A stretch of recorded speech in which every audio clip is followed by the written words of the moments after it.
Ngayong gabi may muot man taning mga manggi gamit ni ining Biblia. Bisan unsa na lang ang estilo sa paggamit sa mga nakasulat sa Biblia. Pero wala mo sibo sa ilahang mga gipamato. Unang muratag may muot maghuna-huna o maminaw. Kay basta lang makabasa, igo na para nila. Pero dili kinahanglan nga ang imong ginabasa mo sibo dito sa imuhang kaugalingon nga isip ikaw katawhan sa Dios. Dili kay basta na lang kang magbasa, igo na, insakto na. Dili kinahanglan nga magkapariho ang imong tumong sa imong buluhaton. Dili kay maglahi ka na ang imong gibasa nagtumbok dito sa mga buluhaton.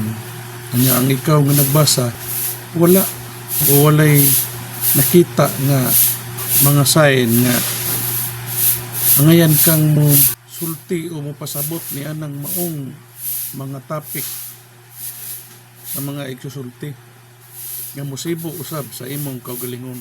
Labaw sa tanan pareho sa sugo sa katawhan nga iya sa Dios. Dili kay pag nagbasa lang igo na, insakto na. Unya wala daay sa imo ang maong buluhaton. Ikaw mismo wala ang mao nga buluhaton.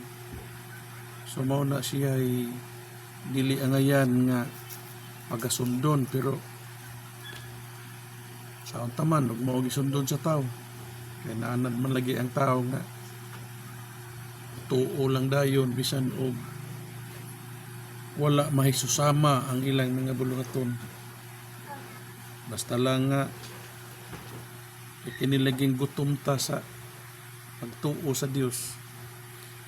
Kay intaw nangindahay intaw usab nga unta sila maluwas. So mao kana ang usa sa hinungdan siguro nga mo kapit na lang ang tao sa dili angayan nga kapitan. So atong ipasabot ug unsa nga mga matang giunsa ni Ginoong Jesucristo pagpasabot ang iyang kaugalingon ngadto usab sa iyang mga katawhan. Aduna ba'y kalahian ang iyang gipasabot ug ang iyang ginahimo? Dili ba sila magkapareho? Wala ba siya magtudlo sa iyang mga katawhan nga unta ang iyang mga katawhan makadawat usab o mahisusama usab sa iyahang nadawat isip siya pinadala sa iyang amahan nga mao si Jehova? So atong isgutan kining nakasulat sa iyang kaugalingon nga may tungod ni ining tinapay. Ining tinapay, alang ba kini nga tinapay ang pasabot niini alang ba sa tiyan o kini nga tinapay kada oras ba kini kaunon? So mao ni ang ato ang susihon mga kigsunan. So dinita magsugod sa kang Ginoong Jesucristo sa iyang pagpasabot nga siya maoy gitawag nga tinapay or kalanon nga maghatag o kaluwasan. Niya atong basahon sa nakasulat sa Juan sa iyang kapitulo 6 versikulo 25. Atong isugod sa 25 para nga kini ang hapsay ang ato ang pagpasabot. Og sa nakita niya siya didto sa pikas nga daplin sa lanaw, sila miingon kaniya, Rabi, kanus ka pa man mahiabot dinhi? Og si Jesus mitubag kanila, sa pagkatinuod magaingon ako kaninyo nga kamo nangita kanako dili tungod kay nakakita kamo sa mga milagro, kundili tungod kay kamo nakakaunman og nangabusog sa tinapay. So sa 27, ayaw ninyo paghagui ang kalanon nga mawagtang ra, kundili mao hinuoy hagui ninyo kanang kalanon nga magalungtad ngadto sa kinabuhing dayon nga igahatag kaninyo sa anak sa tao, sa Dios nga amahan. Ginapadayag siya nga tinuod ug sila miingon kaniya, unsa may kinahanglan among buhaton aron sa pagbuhat sa ipabuhat sa Dios? Si Jesus mitubag kanila, ang ipabuhat sa Dios mao kini nga kinahanglan mosalig kamo kaniya nga iyang gipadala. Og sila miingon kaniya, ang mga tao kini nangutana, nan unsa man ang imong nabuhat nga milagro aron makita namo kini ug mutuo kami kanimo. Unsa man ang imong ginabuhat ang among ginikanan na nagpangaon sa mana didto sa kamingawan sa nahisulat kanila gihatag niya ang tinapay gikan sa langit aron ilang pagakanon.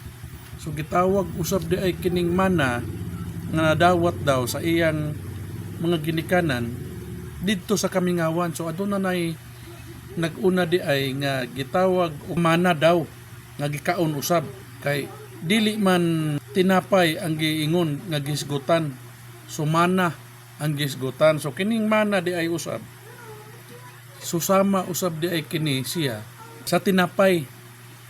So aduna na di ay ginakaon sa unang panahon niya sa 31 ang among mga ginikanan na nagpangauna sa mana didto sa kamingawan sumala sa nahisulat kanila gihatag niya ang tinapay gikan sa langit aron ilang pagakanon. So gisusama usab kining mana di ay nga tinapay.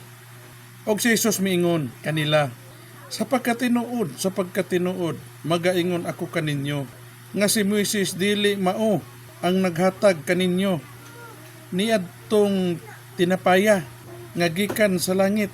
Ang akong amahan mao ang naghatag kaninyo sa tinuod nga tinapay nga gikan sa langit.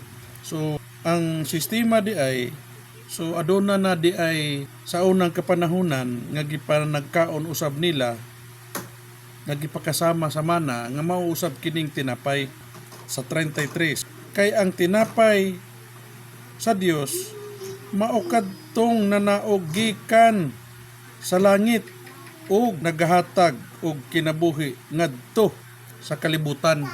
Sa 34 to ipadayon. Ug sila miingon kaniya, Ginoo, atagi kami kanunay niining tinapaya. Og si Jesus mitubag kanila, ako mao ang tinapay nga nagahatag og kinabuhi. So siya di ay mao ang tinapay nga naghatag og kinabuhi sa tao nga mudawat kaniya. So unsa pa? Niya sa Juan sa iyang kapitulo 6 bersikulo 48 ngadto sa 51 ang atong pagbasa. Isugod ta sa 47. Sa pagkatinuod magaingon ako kaninyo nga ang mosalig may kinabuhing dayon. Ako mao ang tinapay nga nagahatag og kinabuhi. Ang inyong mga ginikanan na nagkaon sa mana didto sa kamingawan ngani nangamatay sila. So kita mo na ang nagpakadawat na di ay sa unang panahon nagipakasama og mana walay nabuhi, nangamatay sila tanan kutob sa nagpakadawat sa mana. O unsa pa niya atong ipadayon sa 49. Ang inyong mga ginikanan na nagkaon sa mana didto sa kamingawan ngani nangamatay sila. 50. Ania kining tinapay nga nanagikan sa langit aron ang tao makakaon niini ug dili mamatay. Sa 51. Ako mao ang buhing tinapay nga nanaog gikan sa langit. Bisan kinsa nga magakaon niining maong tinapay siya mabuhi sa dayon. So gisgutan dinhi mga kaigsunan nga ang mudawat daw ug ang makakaon niining maong tinapay siya mabuhi sa dayon. So asa pa ang dugang niya ato ipadayon sa mao gihapon nga nakasulat atong idiretso sa 53. Busa si Jesus miingon kanila, sa pagkatinuod, magaingon ako kaninyo, gawas kon mukaon kamo sa unod sa anak sa tao, og moinom sa iyang dugo, wala kamoy kinabuhi diha kaninyo. 54. Siya nga magakaon sa akong unod, og moinom sa akong dugo, may kinabuhi nga dayon, og pagabanhawon ko siya sa kaulahiang mga adlaw. So, giklaro din mga kaigsunan nga gawas nga gipakasama siya tinapay si Ginoong Jesucristo nga nanaog daw gikan sa langit. Kinahanglan usab di ay nga siya pagakanon ang unod ug ang dugo. Pero ato ni siyang susihon, og literal ba ni nga kauno nimo siya ang iyang unod ug moinom ka sa iyang dugo, kay lain man og atong literal sa pagpangwinta, kay mahisusama ka og kanibal or tao nga mukaon og buhi. So susama sa balbal o ungo ang sistema. Pero dili niya ang klaro nga pagpasabot sa 54.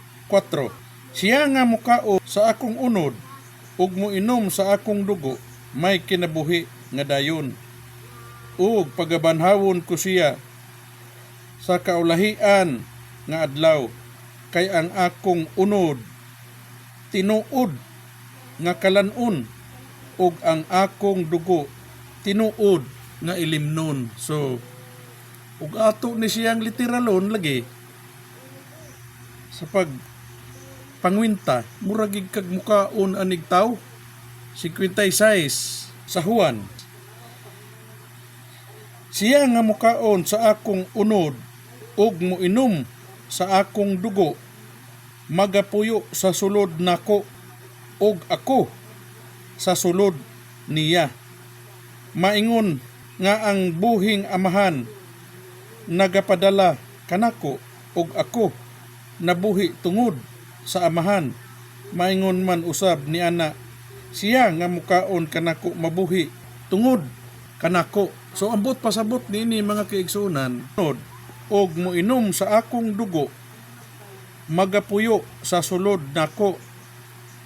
Gisgutan man dinhi nga og pananglit imo siyang pagakanon, imnon usab nimo ang iyang dugo.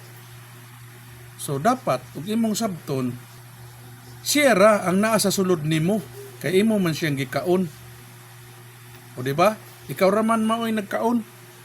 Wa man diri gisgutan sa taas, gilukop ta man ni pagbasa. Wala man naghisgot dinhi nga si Ginoong Jesucristo usab, iya usab kita nga kaunon o ikaw. Walay gisgutan dinhi, pero giklaro niya dinhi nga siya nga mukaon sa akong unod ug moinom sa akong dugo, magapuyo sa sulod nako, ug ako sa sulod niya. So ug imo ni siyang sabton, kini ra untang ako sa sulod niya, kay ikaw ra may nagkaon.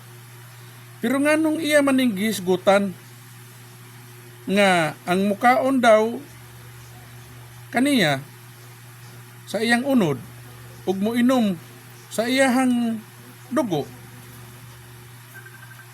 magapuyo sa sulod nako. Subot pasabot, ikaw nga nagkaon, ato aka sa sulod niya. Onya, siya pod nga imong gikaon, ato apod siya sa sulod nimo. Ingon ana ang sistema.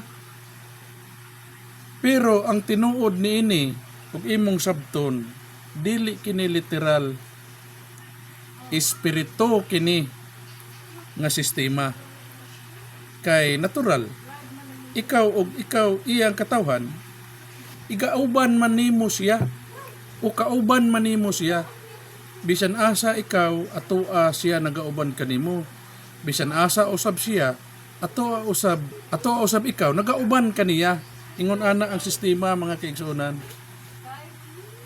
Espiritu kini dili kini literal nga unod ug dugo nga gikaon o giinom. Dili sama sa atong mga nadungog sa mga misa, sila lang mga kaparian ang nagsigig kaon sa iyang unod ug nag-inom usab sa iyang dugo kanang gitawag nilag kupa nga dugo daw ni Kristo. Ipagkasamag dugo ni Kristo pero binuraman ka na. Pero dili ingon ni ana ang bot ipasabot. Giklaro dinhi nga gipakasama siya og espiritu. Ikaw usab magauban usab kaniya. Ingon ni ana ang sistema mga kaigsuonan, dili kay muhigop ka sa iyang dugo sa literal ug mukaon usab ikaw sa iyang unod. Dili magkinananay na lang mo ug mauhon. Kay ug ikaw ra ang nagkaon, ug ikaw ang nag-inom, dapat si Kristo ra ang ana sa sulod nimo. Pero nganong naghisgot man siya nga ang mukaon daw ug mukaon daw sa iyang unod ug mo inom sa iyang dugo, anaa usab ikaw daw sa sulod niya. So espiritu kana nga kahimtang. Unsa pa ang dugang para nga mapalig-on ang sistema sa pagpahayag mahitungod niining gikaon sa unang panahon. Mahitungod niining mana. Unsay kalabtanan niining mana sa nakasulat sa pinadayag sa iyang kapitulo. Kay gisgutan man dinhi nga ang mga ginikanan daw nila na nagpangao na daw og mana, pero silang tanan nangahurot sa pagpangamatay. So atong susihon ug unsa ang kalahian niining mana nga gisgutan sa pinadayag 2:17. Niya atong basahon sa nakasulat sa pinadayag kapitulo 2 bersikulo 17. Ang adunay igdulungog kinahanglan magapatalinghog sa sulti sa espiritu ngadto sa mga iglesia. Ang mga madaogon paghatagan ko sa mana nga tinaguan ug paghatagan ko siya usa ka gamayng bato nga puti nga sinulatan ug usa ka bag-ong ngalan nga dili masabot ni bisan kinsa gawas kaniya nga mao'y nagadawat niini. So naghisgot dinhi usab mga kaigsuonan ug mana usab nga pagadawaton. So kanus kini mahitabo? Kini bang pagdawat or pag-abot sa Espiritu Santo sa atong kapanahonan karon? Managlahi ba kini nga mana nga nadawat sa unang kapanahonan sa mga ginikanan sa mga magtutuo usab nga nadawat nila nga mana? Niya atong balikan sa nakasulat sa Juan sa iyang kapitulo 6 bersikulo 38. Ato na lang idiretso. Ako mao ang tinapay, si Ginoong Kristo niya nagsulti. Ako mao ang tinapay nga naghatag og kinabuhi. 49. Ang inyong mga ginikanan na nagkaon sa mana didto sa kamingawan, ngani nangamatay sila. So kita mo na, aduna nay nagpakadawat di ay sa mana niadtong panahon pa sa nauna pa sa kang Ginoong Kristo. Naghisgutan gani dinhi usab sa nakasulat sa Juan gihapon sa iyang kapitulo 6 atong paibabuan 6:31. Ang among mga ginikanan na nagpangaon sa mana didto sa kamingawan, sumala sa nahisulat. Aduna usab sila di ay gibasihan nga nahisulat. Unsa ka ni nga kalabtanan ining nasulat usab sa pinadayag 2:17 nga mana usab nagihisgutan. Sumala sa nahisulat, kanila gihatag niya ang tinapay gikan sa langit aron ilang pagakanon. So ang mana nga gisgutan makaon usab di ay. So unsa ang kalahian sa sistema sabot gipasabot ni Ginoong Kristo nga siya mauusab ang tinapay nga niini daw ang mga nagpangaon niini og magainom sa iyang dugo, siya daw magapuyo sa sulod nako og ako sa sulod niya. Giklaro dinhi ni Ginoong Kristo mga kaigsuonan. Unsa kining magapuyo sa sulod nako, siya nga makakaon anaa sa sulod ug ako anaa sa sulod niya. Niya kani sa Secretary City giklaro dinhi ang sistema sa iyahang pagkaanak sa Dios ug sa amahan nga mao si Jehova. Niya sa Secretary City maingon nga ang buhing amahan nagpadala kanako ug ako nabuhi tungod sa amahan. Maingon man usab ni ana siya nga mukaon kanako mabuhi tungod kanako. So nagbaylo-baylo lang kini mga kaigsuonan. Pero ang buot ipasabot niini ang espiritu nga imong pagadawaton. Kung ikaw magadawat sa maong gisgutan niya nga makakaon sa iyang unod ug magainom sa iyang dugo, siya daw anaa sa sulod nimo og ikaw anaa sa sulod niya. Giklaro ka na mga kaigsuonan. So ug ato kining sabton espiritu kini nga kahimtang kay natural. Kung ikaw iyang katawhan, magauban man siya kanimo ug ikaw usab nagauban usab kaniya. Ingon ana ra ang sistema kung siya imong pagadawaton pinaagi sa kunsad. So mao kini ang gisgutan mga kaigsuonan nga ang magadawat daw sa 2:17 ang adunay igdulungog kinahanglan magpatalinghog sa sulti sa espiritu. Kisa daw ang magsulti? Kinsa ang patalinghogan? Ang sulti daw sa espiritu ngadto sa mga iglesia ang mga madaogon. So kini pa lang daan. Ang mudawat magmadaogon ka na. Paghatagan ko sa mana nga tinaguan o paghatagan ko siyag usa ka gamayng bato nga puti nga sinulatan og usa ka bag-o nga ngalan nga dili masabot ni bisan kinsa gawas kaniya nga mao'y nagadawat niini. So gatong isgutan wala ta mag-question sa sistema sa nangagi kay katumanan man usab gayon. Siya man usab ang katumanan sa lawas. Wala kita mag-question. Pero gatong isgutan ang bag-o nga ngalan. Ang ngalan ni Master nga Tomas, dili ka na bag-o. Anaa ka na sa unang panahon. Ug imo lang sabto na kining ako ayaw lang ninyo ikasakit. Kay nagisgot lang ko. Magisgot naman lang tag bag-o. Kanang wala nakasulat sa Biblia sa una pang panahon. Kay og moingon mo bag-o nga ngalan, dapat dili na to mabasa sa unang panahon. Kana bang wala nakasulat? Kay na ba di ay bag-o nga daan? So sorry lang. Nagtuo man usab ako baya. Pero ako lang gipasabot kaninyo. Si Master wala akong mag-question. Kasi si Master nakadawat sa Espiritu Santo. Ang pangutana, kamo, nakadawat ba? Tubaga daw.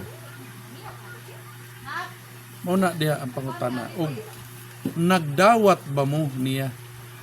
Isip, siya ang katumanan sa Espiritu Santo. So, unsa pa ang dugang? Niya sa nakasulat sa unang Korinto sa iyang kapitulo 2 versikulo 4 ngadto sa 5 ang atong pagbasa. Ug ang akong pagwali dili pinaagi sa makabibihag nga kaigmat sa mga pulong, kundili pinaagi sa pagpadayag sa espiritu ug sa gahom, aron ang inyong pagtuo magasukad dili diha sa kaalam sa mga tao kundi diha sa gahom sa Dios. So gisgutan dinhi mga kaigsuonan nga ang ila daw mga kaalam o ang ilang mga pagsulti dili pinaagi sa makabibihag. Ano bang magtalo-talo ka sa tao aron lang gyud ka tuuhan, kundili daw pinaagi sa pagpadayag sa espiritu ug sa gahom.